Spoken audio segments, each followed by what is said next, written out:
नमस्कार दोस्तों, मैं विवेक एक बार फिर से अपने YouTube channel stock trading technique पर आपका हार्दिक स्वागत करता हूं। दोस्तों, उम्मीद करता हूं कि आपने मेरी कल की वीडियो देखी होगी और निफ्टी और बैंक निफ्टी के प्राइसेस को आपने चलती मार्केट के साथ कंपेयर किया होगा। तो जिन्होंने वो मेरी वीडियो नहीं देखी, मैं नीचे डिस्क्रिप्शन बॉक्स में वो लिंक दे दूंगा। आप उस वीडियो को देखकर आज के प्राइस मूवमेंट को आप एनालाइज कर सकते हैं कि जो मैंने आपके साथ बातें शेयर की थी क्या वो सही साबित हुई है या नहीं, या आप खुद कंपेयर कीजिए। तो चलिए, अब कल के ट्रेडिंग सेशन यानी 13 अगस्त के लिए क्या पॉसिबिलिटीज बनती हैं, चलिए उसको एक बार एनालाइज कर लेते हैं। निफ्टी 50 का चार्ट मैंने आपके सामने स्क्रीन के ऊपर लगाया है। आप देखिए, आज के दिन में जो मैंने आपके साथ डिस्कस किया था, इसने आज 9 दिन की मूविंग एवरेज को होल्ड किया। हम नीचे आए जरूर, लेकिन 9 दिन की जो मूविंग एवरेज थी उसके ऊपर सपोर्ट लिया और वापस हम ये कह सकते हैं स्लाइटली नेगेटिव क्लोज हुए कल की क्लोजिंग से। अब कल के लिए क्या पॉसिबिलिटीज बनती है? कल अगर गैप अप ओपनिंग हो जाती है और हम 11,356 को क्रॉस करके ऊपर ट्रेड करना शुरू कर देते हैं, आपको प्राइस बता रहा हूं, 11,355-56 के ऊपर ओपन होके हम ऊपर की तरफ ट्रेड करना शुरू कर देते हैं, तो आप स्टॉप लॉस 11,355 का लगाइएगा और प्राइस अगर 11,370 के आसपास हो, आप बाइंग में बैठिए, तो आपको एक अच्छी बड़ी मूव 11,450 तक भी देखने को मिल सकती है। उसका ये रीजन मैं इसलिए बता रहा हूं, आपको मैं एमएससीडी में दिखाता हूं। एमएससीडी को आप देखिए, एमएससीडी एक कोशिश कर रही है बुलिश क्रॉसओवर देने का।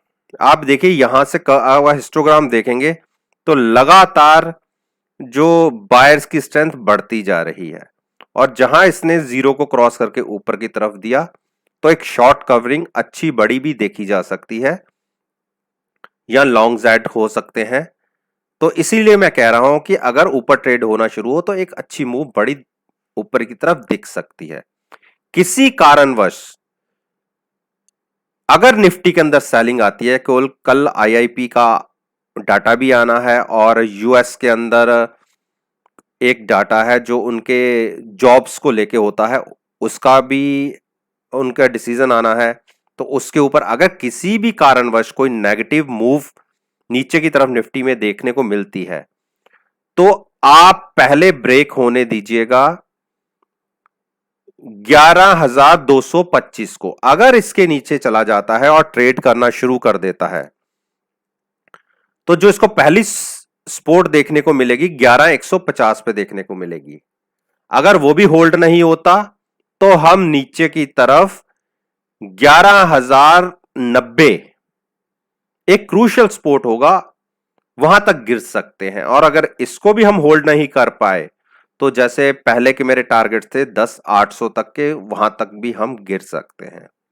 ये दूर की बातें हैं। जब तक अभी हम 11,217 के ऊपर हैं, तब तक हम नीचे की तरफ नहीं सोचेंगे, हम ऊपर का ही सोचेंगे। तो अब मैं बात करता हूं आपके साथ बैंक निफ्टी। बैंक निफ्टी एक बुलिश ट्रेंड क्रिएट करने वाली है। आप यहां देखिए, एक बुलिश क्रॉसओवर आज के दिन में हमें मिल गया। आप ये देखिए, आज बुलिश क्रॉसओवर हो गया है और कल की ओपनिंग बहुत बढ़िया इसकी मूव जनरेट कर देगी। आप देखिए, मैंने कई दिनों से ये कह रहा हूं कि अगर इसने 22,240 के ऊपर की क्लोजिंग दे दी तो इसमें एक 800 700 से 800 पॉइंट का एक बड़ी मूव आपको देखने को मिल जाएगी। और आज की क्लोजिंग भी कल वाली क्लोजिंग के आसपास ही आई है। अगर कल हम फिर ओपन ऊपर हो जाते हैं और कंटिन्यूस ऊपर ट्रेड करने शुरू करते हैं, आज का जो हाई है आप ये मान लीजिए 340 के आसपास का, इसको क्रॉस करने दीजिए, स्टॉप लॉस लगाइए 22,240 का, 100 पॉइंट नीचे का। और आप फिर मूव देखिएगा, क्या जबरदस्त मूव बैंक निफ्टी में देखने को मिलेगी जो इसके प्राइसेस को 23,200 तक ले जाएगी। शॉर्ट्स में आप तब बैठिएगा जब हम नीचे की तरफ 21,920 को ब्रेक कर दें, तब आपको 300 से 400 पॉइंट की एक बहुत तेजी से गिरावट 21,680 तक की देखने को मिल सकती है, और वो भी अगर नहीं संभले तो 21,080 तक के, यानी 600 पॉइंट और फर्दर हम नीचे की तरफ गिर सकते हैं। उम्मीद तो यही है कि कल के ट्रेडिंग सेशन में हम गैप अप ओपन होके कंटिन्यूस ऊपर ट्रेड करेंगे और उसके बाद एक बड़ा ट्रेंड ऊपर की तरफ को देखने को बैंक निफ्टी में मिलेगा। तो अब हम इसके कुछ कंपोनेंट्स की भी बात कर लेते हैं जो निफ्टी और बैंक निफ्टी की में अच्छी वेटेज रखते हैं। जैसे स्टेट बैंक ऑफ इंडिया है, जैसे मैंने इसके अंदर आपको बोला था कि एक बड़ी मूव आपको देखने को मिलेगी अगर 197 ब्रेक करेगा। जैसे ही आज इसने 197 को ब्रेक किया, आप मूव देखिए 199 वाली जो एक हर्डल थी उसको भी क्रॉस करके क्लोजिंग हाई के ऊपर आई है। और मैंने कल के सेशन में यह भी कहा था कि देखिए ये डोजी पैटर्न क्रिएट हुआ है, ये एक ऐसा पैटर्न होता है, इससे हम ये एक डायरेक्शन ढूंढता है स्टॉक प्राइस कि उसे किस तरह मूव करना है। इसने अपसाइड की मूवमेंट दिखाई है, इतनी बड़ी बुलिश कैंडल, शॉर्ट्स तो कवर हुए ही, आज लॉन्ग्स भी बहुत बिल्ट हुए हैं। क्लोजिंग बिल्कुल कह सकते हैं हम हाई के आसपास है। कल के दिन में अगर 204 के ऊपर ओपन होता है, आप स्टॉप लॉस लगाइए 203 का, बाइंग में बैठिए और आप ये देखिएगा कि जो मैंने ये एक ट्रेंड लाइन मार्क की हुई है, जो 213 के प्राइस के आसपास इसका प्राइस निकलता है, ये 213 को भी टच कर सकती है। ये एक दिन की बात नहीं कर रहा मैं, लेकिन 213 के आप टारगेट इसके अंदर देखने को मिल सकते हैं। शॉर्ट्स में आप तब बैठिएगा जब प्राइस नीचे की तरफ 195 ब्रेक कर दे। बहुत नीचे है लेकिन होने को तो कुछ भी हो सकता है। 195 ब्रेक करने के बाद ही शॉर्ट की आप इसमें सोचिएगा। मैं बात करता हूं कोटक महिंद्रा बैंक। कोटक महिंद्रा बैंक ने अभी एक कोई बुलिश क्रॉसओवर दिया नहीं है, तो इसलिए ये कंसोलिडेट फेज के अंदर ही मूव कर रहा है, तो इसकी मूवमेंट तब आएगी। अब तो इसमें एक बेरिश ट्रेंड दिख सकता है। क्लोजिंग देखिए लोअर साइड पे आई है और 1333 को इसने होल्ड किया है। 1333 अगर ब्रेक करके कल नीचे ओपन होता है, या हम ये कह सकते हैं 1325 के आसपास ओपन होता है, तो आपको एक बड़ी मूव नीचे की तरफ 1298 तक देखने को मिल जाएगी। बुलिश तो हम इसमें तब होंगे जब ये 1350 के ऊपर की क्लोजिंग दिखाए, तब तक इसमें स्ट्रेंथ नहीं आएगी। और अगर उसके ऊपर की क्लोजिंग दिखाता है, ट्रेड करना शुरू करता है, तो पहले तो ये गैप फिल करेगा बीच में 30-40 पॉइंट का, और फिर ऊपर की तरफ दौड़ लगाएगा, और जो दौड़ इसकी तकरीबन 1380 तक की हो सकती है। अब बात करें हम HDFC बैंक की। अच्छा बड़ी वेटेज रखता है बैंक निफ्टी के अंदर, और आज एक देखिए अच्छा एक इसने एक हम इसे डोजी भी कह सकते हैं या हैमर भी कह सकते हैं, वो भी बुलिश साइड पे। और बहुत अच्छा साइन ये है कि जो क्लोजिंग हम चाह रहे थे, यानी आप ये देखिए वॉल्यूम वेटेज मूविंग एवरेज 74 के आसपास है, ये तो अभी क्रॉस नहीं हुई, लेकिन 9 दिन की मूविंग एवरेज और 20 दिन की मूविंग एवरेज के ऊपर इसने क्लोजिंग दिखाई है, अच्छा साइन है। और मैं आपसे एक बात कहना चाहूंगा, अगर 1075 ये ब्रेक करके ऊपर ट्रेड होना शुरू करता है, यहां से 12 से 13 पॉइंट्स ऊपर, तो आप इसकी चाल देखिएगा, कम से कम 50 से 60 पॉइंट्स बहुत तेजी से आपको देखने को मिलेंगे। तो 1075 के ऊपर ट्रेड होने दीजिए। प्राइस अगर 5 रुपए ऊपर आ जाए 1080 के आसपास, 1075 का स्टॉप लॉस लगाइए और बाइंग में बैठिएगा। कम से कम 50 से 60 पॉइंट्स की मूव आपको देखने को मिल सकती है। शॉर्ट 1050 के नीचे ही शॉर्ट बनता है, उस केस में आपको नीचे की तरफ 1000 के टारगेट्स देखने को मिलेंगे। तो चलिए अब हम बात कर लेते हैं आईसीआईसीआई बैंक। आईसीआईसीआई बैंक में जैसी मूवमेंट की उम्मीद थी इसने दिखाया नहीं। उसका रीजन ये था कि बुलिश क्रॉसओवर इसने कल के ट्रेडिंग सेशन में दिया है, लेकिन प्राइस जो हम उम्मीद कर रहे थे वो अभी इन्होंने नहीं दिखाया। आज देखिए कल एक टॉप लगाने के बाद थोड़ा सा नीचे आके क्लोजिंग दी, आज कल की क्लोजिंग से भी नीचे की क्लोजिंग आई, यानी 365-60 के आसपास की आई। अब एक क्रूशियल लेवल इसके लिए कल के ट्रेडिंग सेशन में देखने के लिए है कि अगर ये 362 नीचे की तरफ ब्रेक कर देता है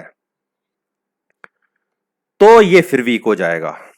362 फिर इसको रेजिस्टेंस का काम करेगा, तो ऊपर जाने के लिए बहुत पावर की जरूरत होगी। लेकिन जब तक 362 के ये ऊपर है तब तक हम इसमें शॉर्ट नहीं बनाएंगे। अगर किसी ने बाइंग में बैठना हो तो 362 का स्टॉप लॉस लगा के आज के हाई के ऊपर की ओपनिंग आने दीजिए, यानी 370 के आसपास की ओपनिंग आने दीजिए, वहां ट्रेड होने दीजिए, तो आप बाइंग में बैठ सकते हैं। शॉर्ट में आप तब बैठिएगा 362 ब्रेक कर जाए, 360 के नीचे ट्रेड होना शुरू, तो आप तकरीबन 3-4 छोटे छोटे टारगेट्स 357 और उसके बाद का टारगेट 345 का भी आपको फिर से देखने को मिल जाएगा। मैं बात करता हूं अब इंडस बैंक की। अच्छा वेटेज रखता है ये भी बैंक निफ्टी के अंदर, और इसमें अगर आप देखेंगे तो एक आज की क्लोजिंग बहुत अच्छी क्लोजिंग है, लेकिन हाई से ये काफी नीचे करेक्ट हुआ है। आप ये देखिए हाई तकरीबन 530 लगाने के बाद क्लोजिंग आई 520 की, और कल की क्लोजिंग से हम आज नीचे क्लोज हुए हैं। तो हम ये कह सकते हैं कि किसी ने अगर बाइंग पोजीशन लेनी हो तो 517 का स्टॉप लॉस लगा के प्राइस को 525 के ऊपर निकलने दीजिए। अगर उसके ऊपर ट्रेड होता है तो ही आप बाइंग में बैठिएगा, अदरवाइज बाइंग की पोजीशन नहीं कैरी करनी। और शॉर्ट इसमें तब बनाइएगा जब ये 510 तोड़ के नीचे ट्रेड करना शुरू करे, अदरवाइज शॉर्ट भी इन लेवल्स पे नहीं करना। अब मैं बात कर लेता हूं एचडीएफसी की। अच्छा दिग्गज शेयर है निफ्टी के अंदर, अच्छी वेटेज रखता है, और इसका मैं आपको देखिए ये एमएसीडी का चार्ट है, एक बुलिश क्रॉसओवर देने के लिए तैयारी में है, और अगर जब ये बुलिश क्रॉसओवर आएगा होगा तो आप यहां से तकरीबन मिनिमम आप 100 पॉइंट्स की मूव एचडीएफसी में देखने को मिलेगी। तो यहां से ये तैयार हो रहा है, और ये बुलिश क्रॉसओवर आपको दिखेगा जब ये तकरीबन 1837 को क्रॉस करके ऊपर ट्रेड करना शुरू कर देगा, तो बायर्स हैवी हो जाएंगे, जो इसके प्राइस को तकरीबन जो पहला टारगेट मैं बताता हूं 1890 तक बहुत तेजी से ये जाएगा ऊपर की तरफ। तो नीचे तैयारी हो रही है एमएसीडी के अकॉर्डिंगली, इसमें तैयारी दिख रही है। शॉर्ट्स में तब बैठना इसमें जब 1805 ब्रेक कर देगा नीचे की तरफ, तब इसमें नीचे के घर खुलेंगे तो 1735 देखने को मिल सकते हैं। तो दोस्तों उम्मीद करता हूं कि मैंने जो चार्ट्स आपके साथ डिस्कस किए हैं, कल मार्केट में आप खुद इनके प्राइसेस को खुद एनालाइज कर सकते हैं कि जो मैंने कहा था उस हिसाब से हो रहा है या नहीं। अगर आप मुझे कोई सजेशन देना चाहते हैं नीचे कमेंट बॉक्स में लिखकर आप मुझे सजेशन दे सकते हैं, और अगर मेरी पास्ट परफॉर्मेंस को एनालाइज करना चाहते हैं तो आप मेरे यूट्यूब चैनल पर आइए, प्लेलिस्ट अपलोडेड है, आप उनको देखिए, उनके रिजल्ट्स को आप कंपेयर कीजिए, आप खुद देखेंगे कि मेरी प्रॉफिटेबल रेशियो 95% से अबव है। बाकी जैसे मैं हमेशा कहता हूं कि ये वीडियो मैं केवल और केवल आपके साथ सीखने के पॉइंट ऑफ व्यू से शेयर कर रहा हूं। मैं कभी नहीं कहता कि मेरी इस वीडियो के बिहाफ पे कोई आप मार्केट में पोजीशन क्रिएट करें। अगर आपको मेरी ये वीडियो पसंद है तो मेरे YouTube चैनल को सब्सक्राइब करिए, साथ में बेल आइकन का बटन भी प्रेस कीजिएगा ताकि नोटिफिकेशन डायरेक्टली टाइमली आपके पास पहुंच सके। इसी बात के साथ मैं आपसे विदा लेता हूं और एक नई वीडियो के साथ फिर से आपके सामने आऊंगा। तब तक के लिए धन्यवाद। Take care and have a nice day.